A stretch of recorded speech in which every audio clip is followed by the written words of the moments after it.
अजीजान मन, मैं हूं आदिल राजा। आप देख रहे हैं सोल्जर स्पीक्स। आज 22 अगस्त 2026 है और जीएचक्यू के जर्नलों को जनरल कद्दाफी की तरह और सद्दाम हुसैन की तरह मरने का लगता है कि खौफ है कि उन्होंने एक एडिशनल सिक्योरिटी डिप्लॉयमेंट कर ली है रावलपिंडी के अंदर, जिसकी कतई तौर के ऊपर कोई जरूरत नहीं थी, क्योंकि रावलपिंडी के अंदर सिक्योरिटी डिप्लॉयमेंट के नाम के ऊपर headquarter security and counter terrorism, GHQ security, उनकी अपनी चीफ ऑफ आर्मी स्टाफ या अब चीफ ऑफ डिफेंस फोर्सेस की पर्सनल सिक्योरिटी बटालियन 10 कोर की अपनी सिक्योरिटी मौजूद है। उसके बावजूद ये जो खौफ है आसिम मुनीर को मौत का, इसमें सितंबर में एक पावर प्ले होने जा रहा है एक तरफ, और दूसरी तरफ पाकिस्तान एयरफोर्स के अंदर जो रिजेंटमेंट पाई जाती है और जो गम गुस्सा पाया जाता है कि एक ओटीएस का चाचा उनके ऊपर आके अब मुस्तकिल हुक्मरानी करने लगा है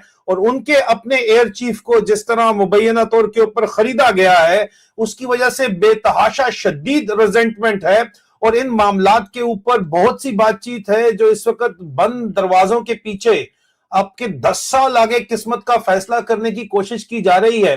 तो फिर मेरा फर्ज बनता है कि मैं आपको असल गेम जो है वो बताऊं कि चल क्या रही है। और इसी वजह से आज का वीलॉग बहुत ज्यादा इंपॉर्टेंट है।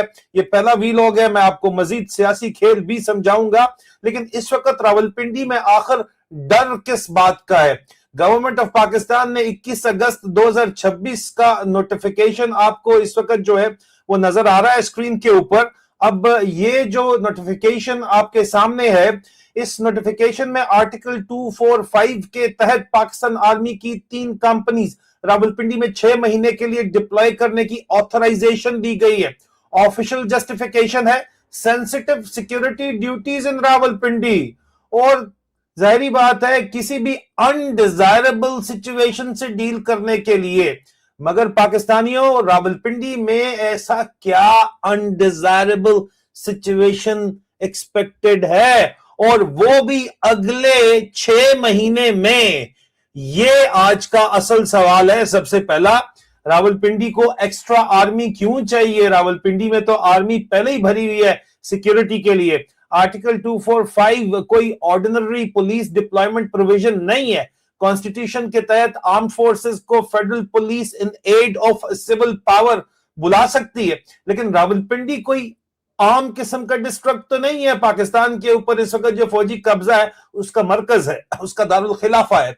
ये पाकिस्तान आर्मी का नर्व सेंटर है, जीएचक्यू है। यहां पे आर्मी हेडक्वार्टर्स की अपनी सिक्योरिटी मौजूद है, 10 कोर की सिक्योरिटी मौजूद है, कोर के अपना क्विक रिएक्शन फोर्सेस मौजूद है, सेंसिटिव मिलिट्री इंस्टॉलेशन का अपना सिक्योरिटी जो है वो मौजूद है, एसपीडी की सिक्योरिटी मौजूद है, डीएसजी की सिक्योरिटी मौजूद है, रेंजर की सिक्योरिटी मौजूद है, चीफ ऑफ डिफेंस फोर्सेस की पर्सनल सिक्योरिटी अरेंजमेंट मौजूद है, 23 फ्रंटियर फोर्स रेजिमेंट जैसी डेडिकेटेड सिक्योरिटी कैपेबिलिटी मौजूद है।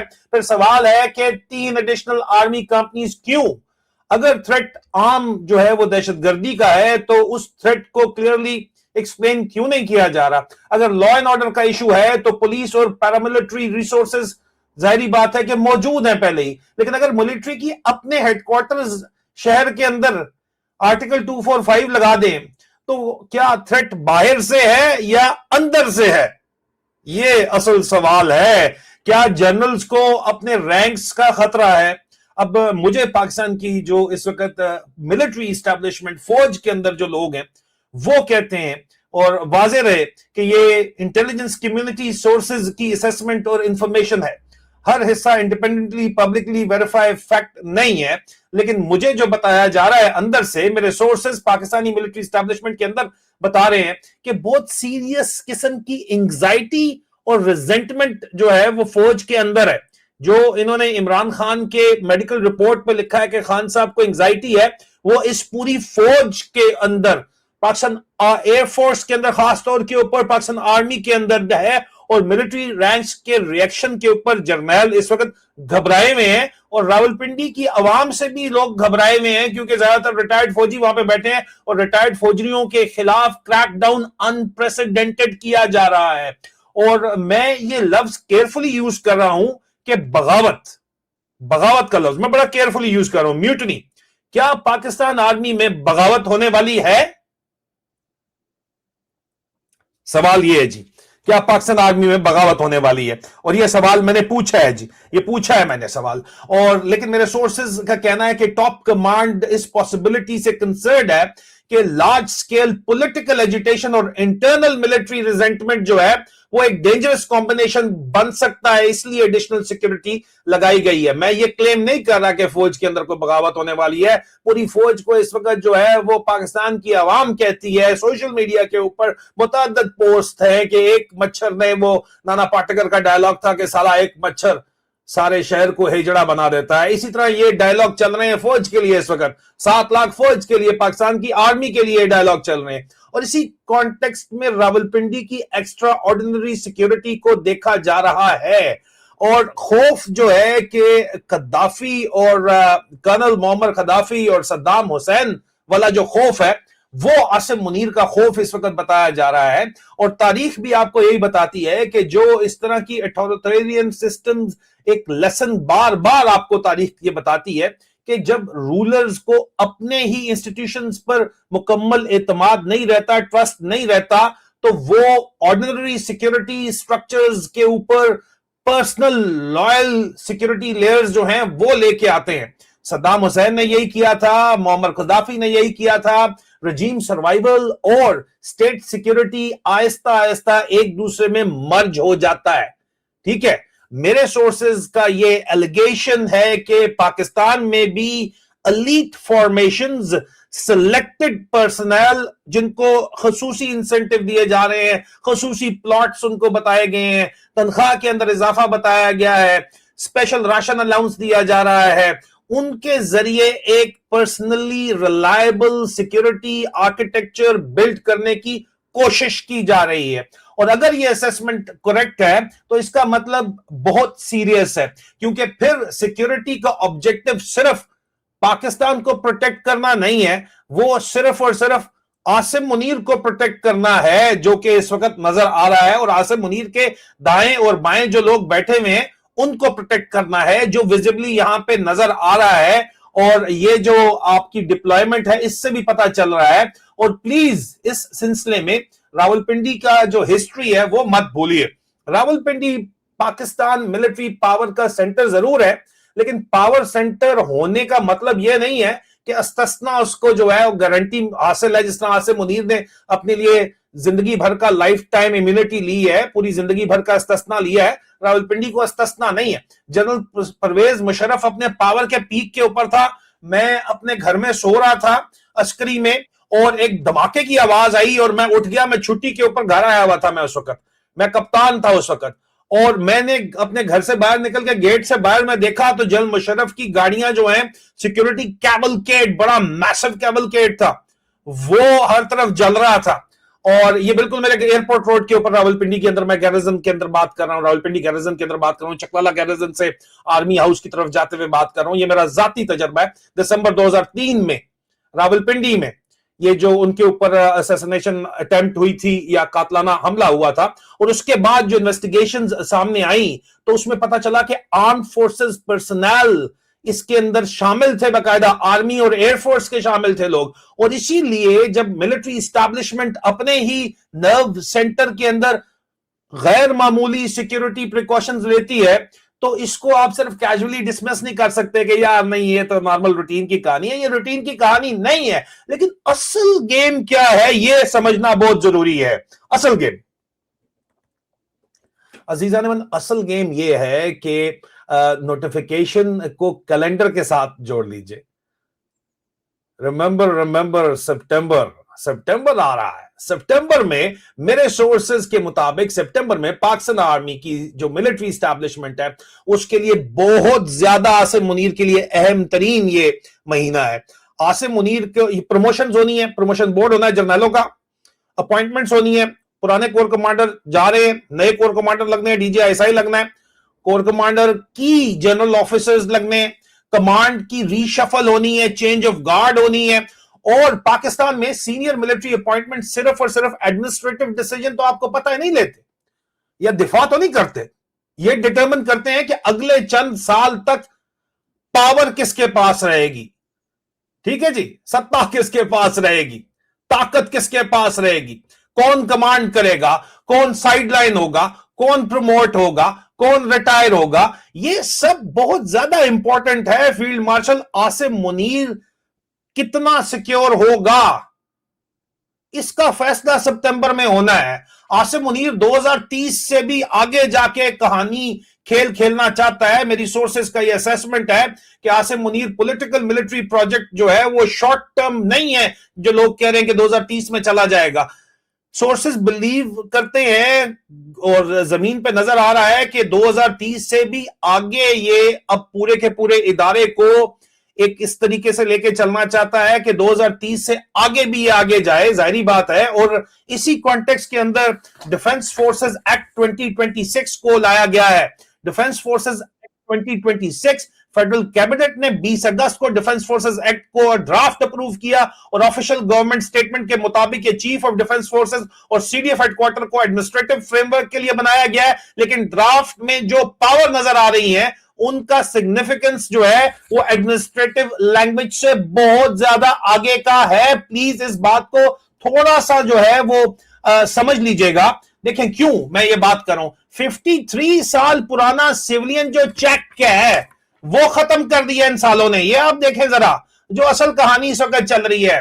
पाकिस्तानी स्क्रीन के ऊपर जो आपको डॉक्यूमेंट नजर आ रहा है, रूल्स ऑफ बिजनेस 1973, स्केड्यूल आप इसमें देखिए, स्केड्यूल 5 अल्फा, ठीक है। इसके अंदर आप देखें पुराने फ्रेमवर्क में लेफ्टिनेंट जनरल और उसके बराबर जितनी भी प्रमोशंस होती हैं वो तमाम सीनियर अपॉइंटमेंट्स में प्राइम मिनिस्टर और प्रेसिडेंट का एक इंस्टीट्यूशनल रोल खास तौर के ऊपर प्रोवाइड किया गया था। रूल्स को के पब्लिश्ड वर्जन में अब लिखा गया है कि ये जो आपको नजर आ रहा है इसमें लिखा गया है कि जनाब लेफ्टिनेंट जनरल और उसके बराबर रैंक और उसके ऊपर अपॉइंटमेंट वजीर आजम और प्रेसिडेंट की मर्जी के बगैर होगी। यानी इलेक्टेड सिविलियन एग्जीक्यूटिव कम अज कम लॉ और रूल ऑफ बिजनेस की लैंग्वेज में चेन का हिस्सा है, कागजों पे तो हिस्सा है। अब ये आप दूसरा डॉक्यूमेंट देख लीजिए, ठीक है जी। अब देखें जी के प्रपोज जो सीडीएफ की इस वक्त पावर्स हैं, चीफ ऑफ डिफेंस फोर्सेस की जो इस वक्त पावर है, आसिम मुनीर को खुदा बनाने की नाउजुबिल्लाह जो इस वक्त पावर्स प्रपोज की जा रही हैं, उसमें चीफ ऑफ डिफेंस फोर्सेस नहीं रिटायर करना है, उसने रिलीज देनी है, रेजिग्नेशन एक्सेप्ट करना, रिजेक्ट करना है, सर्विस से डिस्चार्ज करना है या सर्विस में रिटेन करना है। और रिटायरमेंट की एज या सर्विस लिमिट को रिलैक्स भी वो कर सकता है, subject of course statutory wording और जो एक्सक्लूजन है। आप जाहिर बात है समझ रहे हैं कि इसका पोटेंशियल इंस्टीट्यूशनल इंपैक्ट क्या होगा। ऑफिसर का कैरियर, ऑफिसर की रिटायरमेंट, ऑफिसर सर्विस में रहेगा या नहीं रहेगा, रेजिग्नेशन एक्सेप्ट होगा या नहीं होगा, एक्सटेंशन टाइप में रिटेंशन होगी या नहीं होगी। अगर फाइनल लॉ और रूल ऑफ बिजनेस इसी डायरेक्शन में पावर कंसोलिडेट करते हैं, जो फाइनल ये जिस तरफ इसको लेके जा रहे हैं, तो सीनियर कमांड स्ट्रक्चर पर सीडीएफ का इन्फ्लुएंस अनप्रेसिडेंटेड हो सकता है और सिविलियन चेक एंड बैलेंस जो है वो अबॉर्ट हो जाएगा। लेकिन लेकिन लेकिन प्लीज एक इंपॉर्टेंट बात है, यहां मैं प्रोपेगेंडा नहीं डॉक्यूमेंट एक्सप्लेन कर रहा हूं, ठीक है। अटैच ड्राफ्ट जो आपको नजर आ रहा है आर्टिकल 243 के अंदर अपॉइंटेड ऑफिसर्स के लिए एक्सक्लूजन भी नजर आ रहा है। इसलिए ये कह देना कि प्रेसिडेंट और प्राइम मिनिस्टर की तमाम मिलिट्री पावर्स एक स्ट्रोक में खत्म हो जाएंगी, लीगली ओवरबोर्ड हो जाएंगे, वो पॉसिबल नहीं है। असल टेस्ट में अमेंडेड रूल ऑफ बिजनेस होगा, उसका टेस्ट होगा। कौन सी अथॉरिटी सीडीएफ को मिलेगी, कौन सी प्राइम मिनिस्टर के पास रहेगी, कौन सी प्रेसिडेंट के कॉन्स्टिट्यूशनल रोल के अंदर रहेगी, और 3 स्टार कमांड अपॉइंटमेंट प्रैक्टिकली किस प्रोसेस के तहत होगी, ये डॉक्यूमेंट बहुत ज्यादा क्लोजली वॉच करने होंगे। क्योंकि ये कहानी जो है इस वक्त चल रही है सिविलियन कंट्रोल से इंटरनल मिलिट्री कंट्रोल की तरफ जो मामला ले जाया जा रहा है उसमें। मगर इसकी डायरेक्शन आप समझ लीजिए, पाकिस्तान में हम कई दहाइयों से एक प्रॉब्लम डिस्कस करते चले आ रहे हैं, मिलिट्री का सिविलियन के ऊपर कंट्रोल। अब एक नया क्वेश्चन उठ रहा है कि मिलिट्री के अंदर मिलिट्री को कौन कंट्रोल करेगा। ये जो नया कानून लेके आ रहे हैं, अगर एक ऑफिस को ऑफिसर्स को रिटेन करने, रिटायर करने, एक्सटेंशन उनको सर्विस देने का इख्तियार दे दिया जाता है या उनको सर्विस से निकालने का इख्तियार दे दिया जाता है, तो मतलब स्वीपिंग अथॉरिटी सिर्फ एक ऑफिस को दी जा रही है। अगर हिंदुस्तान के अंदर भारत के अंदर यही पावर उनके सीडीएस के पास हो, तो आपके ख्याल में क्या एक बंदा सीडीएस आ जाए जिसका दिमाग खराब है, क्या भारत के जर्नलों को यह बात पसंद नहीं है कि वो भी जो है वो बिलियनियर्स यूएस डॉलर के अंदर बने, या hundreds of millions of dollar उनको इंसेंटिव्स के अंदर मिले, या इंडियन आर्मी के ऑफिसर्स भी जो है वो शाहाना बादशाहों वाली जिंदगी पूरी दुनिया के अंदर जो है वो जेट सेटिंग करें और उनकी औलाद जेट सेटिंग करे? लेकिन नहीं, वो कंट्री फर्स्ट क्यों करते हैं? क्योंकि वहां पे चेक्स एंड बैलेंसेस है। पाकिस्तान में पहले ही कोई चेक्स एंड बैलेंसेस नहीं है, और अब तो ये पूरा का पूरा सिस्टम ही खत्म किया जा रहा है कि जनाब फिर अगर कोई थोड़ा बहुत नॉमिनल कंट्रोल था भी तो अब वो भी रगड़ा जा रहा है। ऑफिसर कोर के इंसेंटिव चेंज जब होते हैं तो प्रमोशन किसके हाथ में है, करियर किसके हाथ में, रिटायरमेंट किसके हाथ में है, फ्यूचर किसके हाथ में है? उससे डिपेंड करता है कि ऑफिसर कोर जो है वो किसके ऑर्डर सुनती है, सिविलियन लीडरशिप के या सिर्फ अपनी फौज के जो इमीडिएट सीनियर है, या फौज के स्ट्रॉन्ग मैन के, या टॉप बॉस के। और फिर इंस्टीट्यूशनल लॉयल्टी और पर्सनल लॉयल्टी के दरमियान बाउंड्री खतरनाक हद तक जो है वो मध्यम हो सकती है, खत्म हो सकती है। ये बात जहन के अंदर रख लीजिए, बड़ी इंपॉर्टेंट डिस्टिंक्शन है।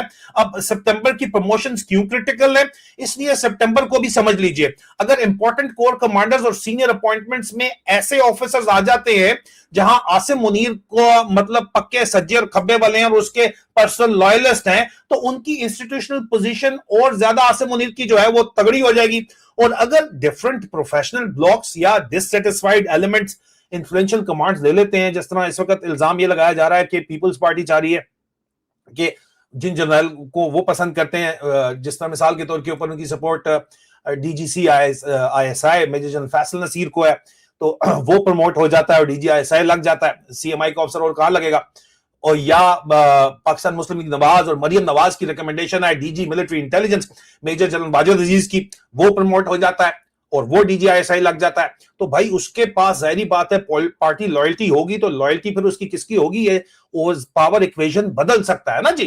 कागजों के ऊपर जो भी लिखा हुआ है, अंदर से साजिश हो सकती है ना, क्योंकि फौज के तो अंदर से ही साजिश होगी। तो मामला जो है हमेशा आपने पाकिस्तान की हिस्ट्री में देखा है कि आमों की पेटियां अंदर से ही रखी जाती हैं। ये तो आपने देखा है, मुशर्रफ को हटाया जाता है तो अंदर से ही डीजीआईएसआई हटाता है। अगर लॉयर्स मूवमेंट भी चलती है तो उसको पीछे से डीजीआईएसआई थपकी देता है, एजाज हसन को कहता है डट जा, कोई मसला नहीं है, और बाकियों को कहता है और भी बड़े लोग थे, ठीक है, वो किसी और दिन डिबेट करेंगे। लेकिन मेरी इंफॉर्मेशन के मुताबिक पॉलिटिकल पार्टीज इस वक्त नेचुरली ये देख रही हैं कि मिलिट्री कमांड स्ट्रक्चर किस डायरेक्शन में जा रहा है। क्यों? क्योंकि पाकिस्तान की अनफॉर्चुनेट पॉलिटिकल रियलिटी में जीएचक्यू की इंटरनल बैलेंस का डायरेक्ट इंपैक्ट इस्लामाबाद की पॉलिटिक्स के ऊपर आता ही आता है। और यहां पे पाकिस्तान एयरफोर्स और पाकिस्तान नेवी का जो है वो क्वेश्चन आता है। पाकिस्तान एयरफोर्स में मेरे सोर्सेज के मुताबिक पाकिस्तान एयरफोर्स और पाकिस्तान नेवी के अंदर भी रिजेंटमेंट बड़ी शदीद बढ़ती चली जा रही है। कि कहा यह जा रहा है कि जनाब पाकिस्तान एयरफोर्स के अंदर कहा यह जा रहा है कि एयर चीफ जहीर बाबर सद्दू साहब जो हैं उनको खरीदा जा चुका है। यह इल्जाम लगाया जाता है इनके भाई को नून लीग ने टिकट दिया है, गुजरात से जितवाया है, फॉर्म 47 के ऊपर इलेक्शन ये हारा था, इसको फौज ने जितवाया है, फौज ने जितवाया है तो ये फौज के भी नीचे लगा हुआ है। और उसके अलावा इल्जाम ये लगाया जाता है कि जाहिर बात है कि नून लीग के टिकट के ऊपर है तो नून लीग के भी नीचे लगा हुआ है। तो एयर चीफ जो है वो एयरफोर्स का सौदा कर रहा है, एक चाचा मुनीरा मिस्त्री जो है वो उसके ऊपर बैठा हुआ है। और नेवल चीफ जो है नवीद अशरफ साहब, उनके बारे में कहा जा रहा है कि वैसे भी नेवी के बारे में कहा जाता है कि यार इनको किसी भी साइड पे लगाया जा सकता है, ये बाजी हैं। और वो लोग कहते हैं नेवी वाले पाकिस्तान आर्मी को कि ये पोंगोज हैं, पंगा लेते हैं। तो पोंगोज जो है वो सिस्टर आर्म को, बाजियों को, वो कहते हैं ये हमारी नर्सें भी यही ड्रेस पहनती हैं। जब अंदर बैंटर चलता है, हर आर्मी के अंदर चलता है, हर आर्म फोर्सेस में चलता है, लेकिन किसी भी आर्म फोर्स के अंदर एक्सक्लूसिव कंट्रोल ओटीएस के चाचों को जाके नहीं दे देती, ना ही नेवी ना ही एयरफोर्स जो एलीट आर्म अपने आप को कंसिडर करती है। लेकिन अब ये कंट्रोल दिया जा रहा है, तो ये सवाल बार बार उठाया जा रहा है। और मैं जाहिर बात है कि कह रहा हूं, जब मैं बात करता हूं कि खरीदा जा चुका है तो ये एलिगेशन एविडेंस के बगैर फैक्ट के तौर के ऊपर मैं नहीं करूंगा। यहां पे जहीर बाबर सद्दू के भाई को जिस तरह टिकट दिया गया है और जिस तरह जितवाया गया है पूरा गुजरात जानता है यार, आप उनसे पूछ लें। लेकिन इंस्टीट्यूशनली इंपॉर्टेंट क्वेश्चन लेजिटिमेट है, वो ये है कि क्या tri services chief of defence forces model genuinely joint command है या आर्मी डोमिनेटेड सेंट्रलाइजेशन है? ये फौजियों को बात समझ आ रही है, ठीक है। और एयरफोर्स और नेवी ऑफिसर कोर इसीलिए इसी नजर से इसको देख रहे हैं, और फौज के अंदर भी कुछ थोड़े बहुत रह गए हैं, वो भी देख रहे हैं। ये बहुत इंपॉर्टेंट क्वेश्चन है, और यहां पे जनरल मुशर्रफ का जो एक लेसन है वो समझना बहुत जरूरी है। मुशर्रफ एरा को दोबारा अगर आप देखिए, ज्यादा पुरानी बात नहीं है, ज्यादातर लोगों की जिंदगी की अपनी बात है। पावर अपरेंटली कंप्लीट थी, आर्मी चीफ, प्रेसिडेंट भी था जो आसिम मुनीर बनना चाह रहा है, इंटरनेशनल बैकिंग भी उसको थी। अमेरिका व्हाइट हाउस सामने खड़ा करके जो है, जो आसिम मुनीर चाहता है कि मुझे ट्रंप पीछे बैकडोर से एंट्री ना मिले, फ्रंट डोर मुझे शहबाज शरीफ को साथ ना खड़ा करना पड़े, मैं खुद मुशर्रफ की तरह खड़ा हूं, इंटरनेशनल बैकिंग थी।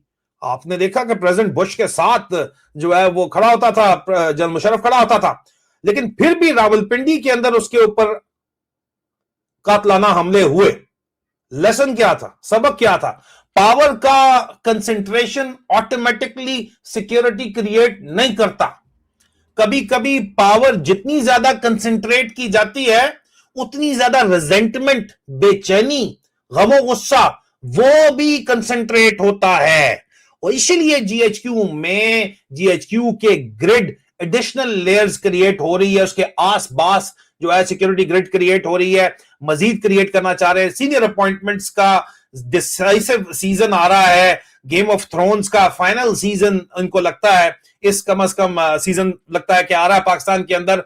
और क्योंकि इसके बाद तो जो आसिम मुनीर जिस तरफ इस मुल्क को लेके जा रहा है, मुल्क बचता हुआ नजर नहीं आ रहा है, मेरे मुंह में खाक, लेकिन सच तो यही नजर आ रहा है।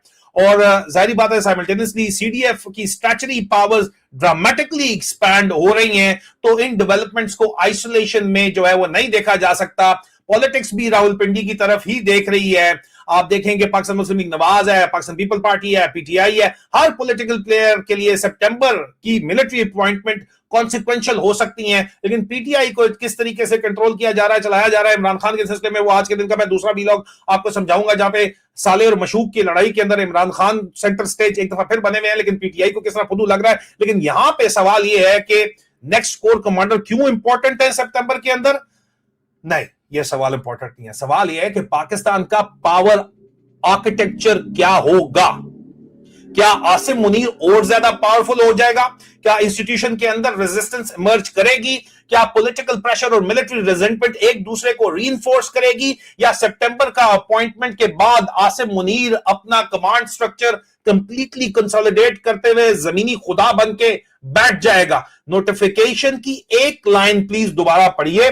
गवर्नमेंट के नोटिफिकेशन में वर्डिंग है, to avoid any undesirable situation. ठीक है, ये बहुत अहम नोटिफिकेशन है, इसको आप जरा जहन से रखिए। मतलब क्या अनडिजायरेबल सिचुएशन? क्या? टेररिस्ट अटैक, उसके लिए headquarter security and counter terrorism मौजूद है।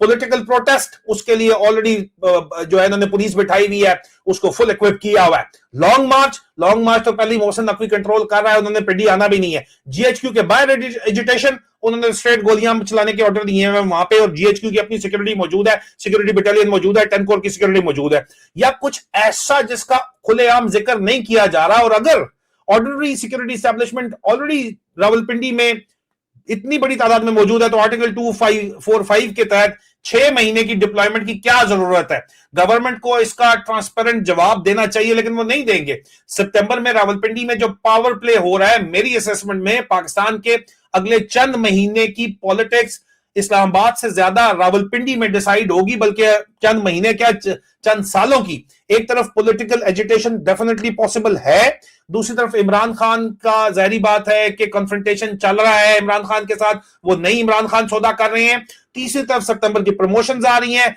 चौथी तरफ कोर कमांडर्स की अपॉइंटमेंट आ रही हैं, और पांचवी तरफ डिफेंस सर्विसेज एक्ट है। और अब रावलपिंडी में आर्टिकल 245 की डिप्लॉयमेंट, क्या ये इत्तेफाक है? हो सकता है रूटीन प्रिकॉशन हो, गवर्नमेंट ये कह सकती है, लेकिन इतनी डेवलपमेंट एक ही वक्त में कन्वर्ज हो तो जर्नलिस्ट का काम है सवाल पूछना। पाकिस्तानी जर्नलिस्ट जाग जाओ पाकिस्तानियों, एक प्रोफेशनल आर्मी की स्ट्रेंथ किसी एक फील्ड मार्शल की पर्सनल अथॉरिटी नहीं होती, उसकी स्ट्रेंथ होती है कॉन्स्टिट्यूशन प्रोफेशनल आर्मी की, और मुल्क की भी जारी बात है, मुल्क होगा तो फौज होगी, ठीक है। उसकी स्ट्रेंथ होती है प्रोफेशनल आर्मी की constitution, institution, personal merit, chain of command, और अल्टीमेटली स्टेट के साथ लॉयल्टी, किसी इंडिविजुअल के साथ नहीं।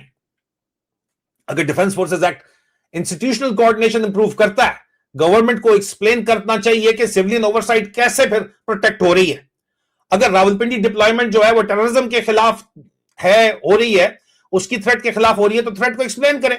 अगर सितंबर प्रमोशन रूटीन है तो प्रोसेस को ट्रांसपेरेंट रखें।